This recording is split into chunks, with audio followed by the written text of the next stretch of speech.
এই বিমান কর্মচারীরা আগের হিসাবটা দেখিয়ে চেয়ারম্যানকে বুঝাচ্ছে এখানে অলাভজনক। বিমানের বিজনেস ক্লাস গুলাতেও এখন সিট নাই।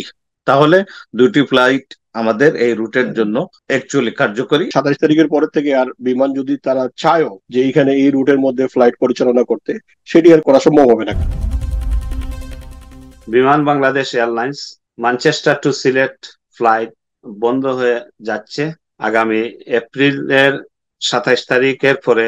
আমরা কোনো টিকিট পাচ্ছি না এবং পাওয়া যাচ্ছে না।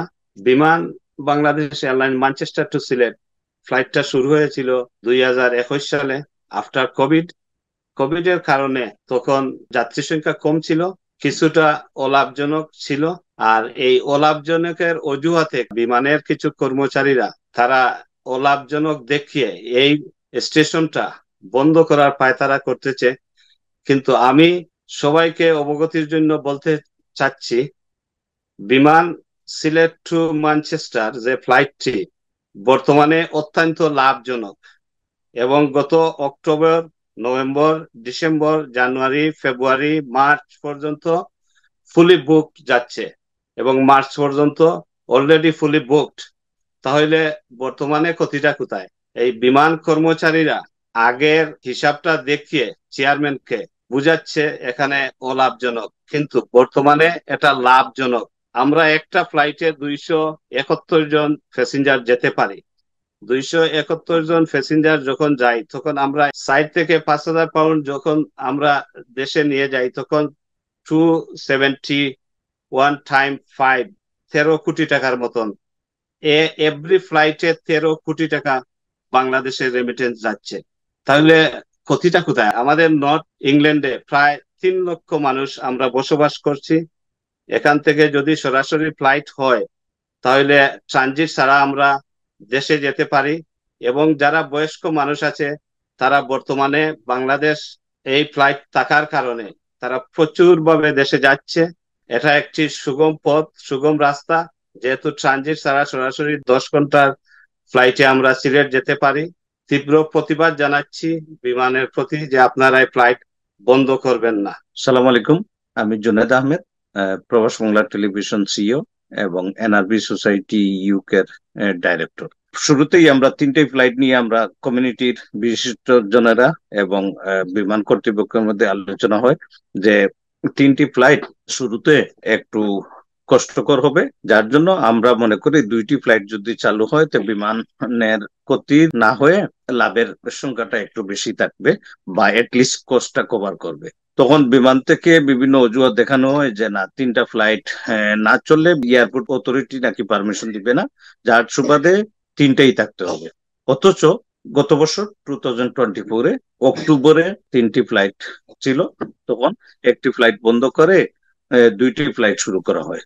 এরপর থেকেই এই বিমানের ফ্লাইট কিন্তু এত বিজি, আমরা নিজেরাই টিকিট পাচ্ছি না। জানুয়ারি, ফেব্রুয়ারি, মার্চ পর্যন্ত কোনো সিট নেই বিজনেস ক্লাস গুলো। এর আগে ওদের বিমান থেকে কমপ্লেন ছিল ম্যানচেস্টার টু সিলেট রুটে বিজনেস ক্লাস সেল কম হয়, কিন্তু আপনি এখন যদি দেখেন তাহলে বিমানের বিজনেস ক্লাস গুলাতেও এখন সিট নাই। তাহলে দুটি ফ্লাইট আমাদের এই রুটের জন্য অ্যাকচুয়ালি কার্যকরী এবং কার্যকর হচ্ছে। কিছুদিন আগে আমরা নোটিশ পাই যে বিমান কর্তৃপক্ষ বিমানের ফ্লাইটটি বন্ধ করে দিচ্ছে। বিভিন্ন সূত্রে আমরা খবর পাই। পূর্বে এর আগে 2-3 বার বন্ধ করে দেওয়া হয়েছিল ম্যানচেস্টার টু সিলেট ফ্লাইট। এপ্রিলের পর থেকে আর কোনো বিমানের ফ্লাইট নাই, বুকিং নেওয়া হচ্ছে না। আপনারা জানেন যুক্তরাজ্য থেকে আমাদের সামার হলিডে হচ্ছে বেস্ট সিজন। এখানে প্রায় 250 থেকে 300 হাজার বাংলাদেশি এবং 98% সিলেটি জনগোষ্ঠী বসবাস করেন। পুরো Scotland to Birmingham, Newcastle, Liverpool, Scotland, Oldham, second largest Bangladeshi community একসাথে বসবাস করেন। কর্তৃপক্ষের প্রতি আমরা রিকোয়েস্ট করব, ফ্লাইট আসলেই লস না, এটা আপনারা মিস ম্যানেজমেন্ট হয়তো আছে, আপনাদের কাউন্ট করতে হবে, হিসাব করতে হবে। এবং যদি আপনারা হিসাব করেন অক্টোবর টু মার্চ পর্যন্ত, তাহলে বিমান প্রফিটেবল আছে। পুরনো হিসাব দিয়ে 1 বছর আগের হিসাব দিয়ে আপনি নতুন বছর হিসাব করলে চলবে না। আরেকটা জিনিস এখানে উল্লেখ করতে হয়, বিমান হচ্ছে চেইন বিজনেস। বিমানের এক রুট লুজ হবে আর এক রুট প্রফিট হবে। এবারে যখন 282 কোটি টাকা বিমান প্রফিট করছে, ডেফিনেটলি বিমান প্রফিটেবল। এক ব্রাঞ্চে যদি সামান্য সময়ের জন্য লস হয়, এটাকে বিজনেস স্টাডি করে আপনি প্রফিটেবল করতে হবে। আমরা কমিউনিটি হিসাবে বিমান যদি আমাদের সাথে আলোচনা করেন, আমরা যে কোনো ধরনের সহযোগিতা বা আলোচনায় বসতে রাজি আছি। আসসালামু আলাইকুম, আমি বশির আহমদ, প্রবাসী সাংবাদিক। আসলে এই কিছুদিন পূর্বে একটি গুঞ্জন ওঠে যে বিমান বাংলাদেশ এয়ারলাইন্স এর যে ম্যানচেস্টার থেকে যে ফ্লাইটটি, ম্যানচেস্টার টু সিলেট, সেই ফ্লাইটটি বন্ধ হতে যাচ্ছে। বিভিন্ন জায়গায় আমরা চেষ্টা করেছি জানার, বিমান কর্তৃপক্ষের কাছ থেকে একটাই কথা আসতেছে যে আমরা তো ফাইনালি এখনো বন্ধ করিনি। ওনারা যে যুক্তি প্রদর্শন করতেছেন ফাইনালি বন্ধ করেননি, সমস্যাটা হচ্ছে অন্য জায়গায়, যে ফাইনালি যেহেতু বন্ধ করেননি তাহলে ওয়েবসাইট থেকে বিমানের বুকিং কেন নিচ্ছেন না এপ্রিলের 27 তারিখ পরের থেকে?